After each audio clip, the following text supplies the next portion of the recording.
दर्शकों, जिस तरह से मुगल बादशाह शाहजहां ने अपनी 4 बीवियों में से एक मुमताज़ बेगम के लिए आगरा में ताजमहल बनवाया था, उसी तरह से अंडरवर्ल्ड डॉन दाऊद इब्राहिम ने भी अपनी पत्नी के नाम एक आलीशान इमारत मुंबई में खड़ी की थी।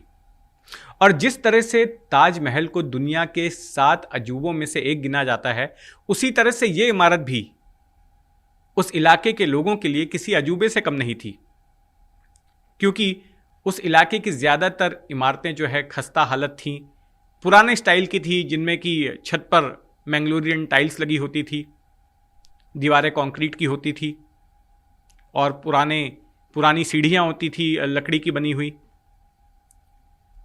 लेकिन इस इमारत की बात ही अलग थी। लेकिन एक दिन ऐसा आता है कि ये इमारत मलबे के ढेर में तब्दील हो जाती है, दाऊद की मर्जी के बगैर। तो आखिर कौन ऐसी हिम्मत करता है कि मुंबई शहर में दाऊद की बनाई हुई इमारत, जिसे कि उसने अपनी बीवी के नाम पर रखा था, उसको कोई तोड़ दे, उस पर कोई बुलडोजर चला दे। तो यह कहानी उसी घटना की है। दरअसल 1986 में जब दाऊद मुंबई को छोड़कर दुबई भागा था, तो उसके पिता इब्राहिम कास्कर और माता अमीना कास्कर, ये दोनों लोग मुंबई में ही रह गए थे और बहुत सारे उसके कुछ नाते रिश्तेदार मुंबई में ही रह गए थे। लेकिन दाऊद जब दुबई गया तो वहाँ पर वो बड़ी आलीशान ज़िंदगी जी रहा था। अमेरिकी राष्ट्रपति का जो निवास है वाइट हाउस, उससे प्रेरित होकर उसने अपने बंगले का नाम रखा था दुबई में वाइट हाउस, और वाइट हाउस में रहता था दाऊद इब्राहिम।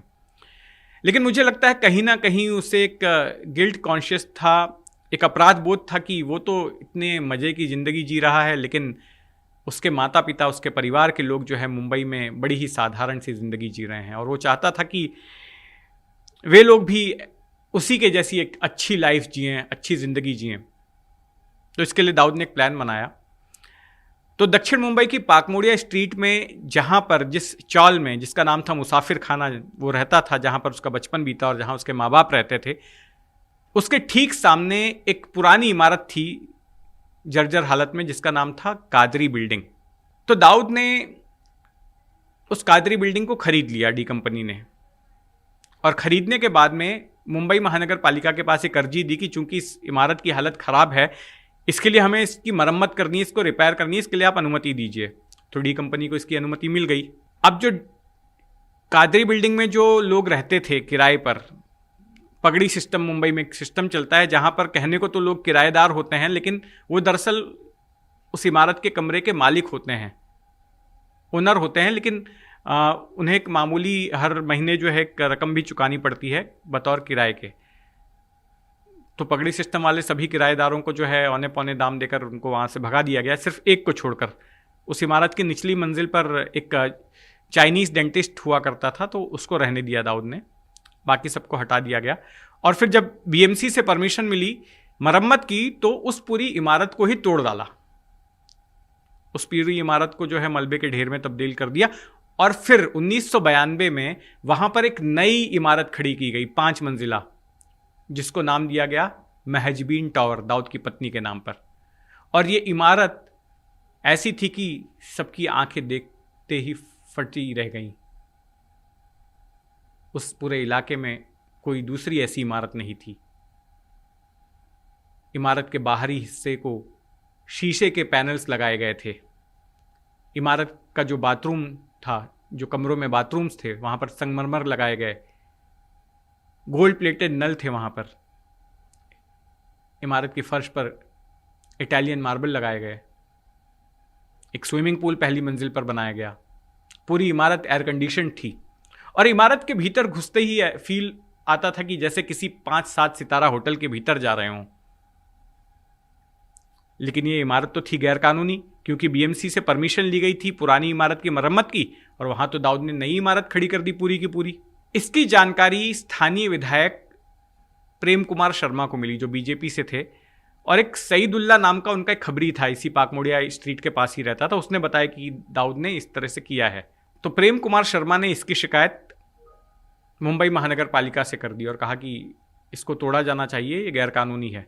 अब मुंबई महानगर पालिका में इससे पहले होता यह था कि दाऊद की किसी भी इमारत को कोई अधिकारी टच करने से डरता था, किन्हीं ना किन्हीं कारणों से जो है शिकायतों का अनसुना कर दिया जाता था। लेकिन इस बीच मुंबई में एक ऐसा अधिकारी था महानगर पालिका में जिसने कि दाऊद के खिलाफ मुहिम छेड़ रखी थी। खास करके 1993 का जो बमकांड हुआ था उसमें जब दाऊद के नाम के आने के बाद तो उसने एक लिस्ट बना ली थी कि कौन कौन सी दाऊद की संपत्तियां हैं, और वो एक एक करके उनको धाराशायी कर रहा था, उन पे बुलडोजर चला रहा था, हथौड़े चला रहा था। तो ये मामला उसके पास भी आया। इस अधिकारी का नाम था गोविंद राघव खैरनार। ये उपायुक्त रैंक का अधिकारी था। और जब उसको पता चला कि इस तरह से दाऊद ने अपनी पत्नी के नाम पर एक इमारत बनाई है गैरकानूनी तरीके से, तो फिर उसने उस इमारत को भी जमींदोस्त करने की ठान ली। और फिर एक दिन सुबह सुबह 100 बीएमसी कर्मचारियों के साथ और पुलिस के बंदोबस्त के साथ पाकमोड़िया स्ट्रीट में पहुंच गया और उस खूबसूरत महजबीन टावर को तोड़ना शुरू किया, उस पर हथौड़े चलाने शुरू किए। और शाम होते होते वो पूरी इमारत मलबे के ढेर में तब्दील हो गई। यहां पर खैरनार का हथौड़ा सिर्फ इस इमारत पर नहीं चला था, बल्कि दाऊद की नाक पर भी चला था। क्योंकि उस मुंबई शहर में जहां पर डी कंपनी ने इतना खून खराबा किया था, जहां पर दाऊद के नाम से लोग डरते थे, वहां पर किसी ने उसके पत्नी के नाम पर बनी इमारत को मिट्टी के ढेर में तब्दील कर दिया था। तो महजबीन इमारत तो टूट गई, लेकिन आप पूछेंगे कि जिन लोगों ने इस इमारत को तोड़ने में भूमिका अदा की, उनका आखिर क्या हुआ? तो सईदुल्ला नाम का जो खबरी था उसके ऊपर डी कंपनी ने फायरिंग करवा दी। प्रेम कुमार शर्मा जो बीजेपी के विधायक थे, उनकी हत्या कर दी गई। और खैरनार जिन्होंने की हथौड़ा चलाया था उस इमारत के ऊपर, उनके साथ भी आगे कुछ अच्छा नहीं हुआ।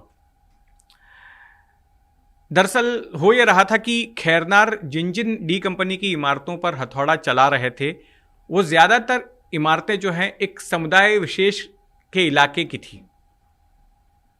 और खैरनार पर यह आरोप लगा कि दाऊद पर कार्रवाई के बहाने खैरनार एक समुदाय विशेष को टारगेट कर रहे हैं, और ये अल्पसंख्यक समुदाय के लोग थे।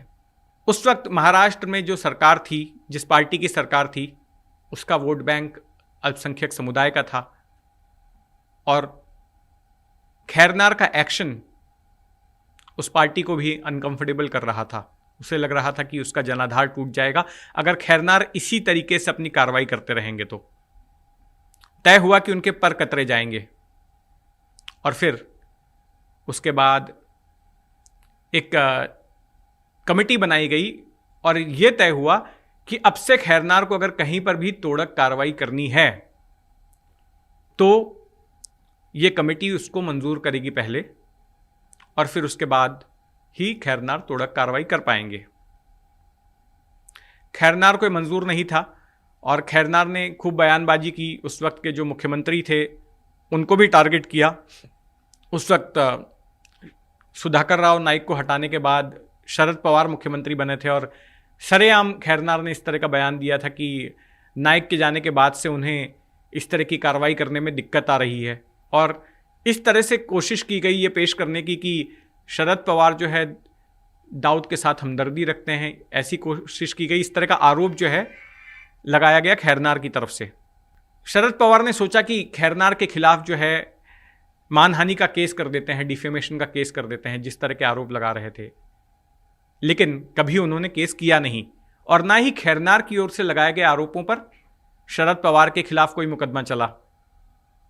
खैरनार अक्सर हुआ ये कि जब उन्होंने इस तरह की बयानबाजी वगैरह शुरू की तो उनके खिलाफ डिसिप्लिनरी एक्शन लेते हुए और जो कोड ऑफ कंडक्ट था इस तरह के सरकारी अधिकारियों का, उसके उल्लंघन के आरोप में उनके खिलाफ कार्रवाई हुई और उनको निलंबित कर दिया गया। उसके बाद खैरनार एक एक्टिविस्ट बन गए और जगह जगह महाराष्ट्र भर में घूम घूम कर सभाएं लेते थे और शरद पवार को टारगेट करते थे, उन पर आरोप लगाते थे।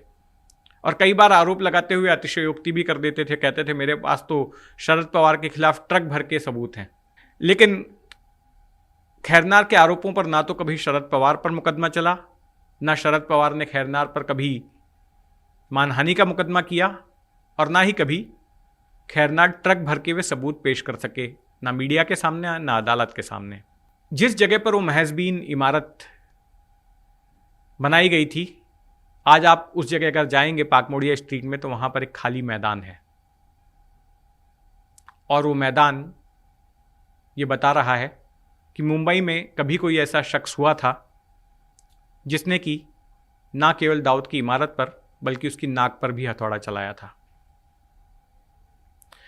तो इस जैसे तमाम किस्से कहानियों के लिए जुड़े रहे मेरे साथ, और एनडीटीवी पर हर शुक्रवार देखना ना भूलें जितेंद्र दीक्षित की अनडबल डायरी। धन्यवाद।